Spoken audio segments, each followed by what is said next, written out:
हम अमिन कुमार यादव, सबके छोटे भाई है। मेरे यूट्यूब चैनल में सबके स्वागत है। तो सुबह सुबह के गुड मॉर्निंग। तो आप लोग कैसे होंगे तो कमेंट करके ज़रूर बताइएगा। और अभी सूत के उठे हैं। देखिए बउआर सब सुता हुआ है अभी। तो अभी हम उठे हैं, अभी चादर मतलब कि नहीं हटाए हैं। तो आप लोग के मतलब सूत के उठे हैं, उसके बाद ताज़ा खबर आज आ गया है तो आपको दिखाने वाला है। तो देखिएगा ज़रूर के, और बनी रहिएगा मेरी वीडियो में। आप दिखा रहे हैं, आप लोग देखिएगा। तो देखिए मेरा यही आया है, दिखा रहे हैं पलट के। तो देखिए इसको क्या बोला जाता है। तो आप लोग बनी रहिएगा मेरी वीडियो में।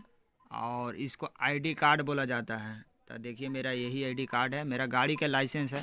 तो आप लोग भैया जे ने बनाए हैं तो आप लोग आइए ब्लॉक में बनाइए। और ये कार्ड रहेगा तो हर काम सफल पूरा हो जाएगा। तो ये कार्ड की ज़रूरत है, देखिए। और इसी में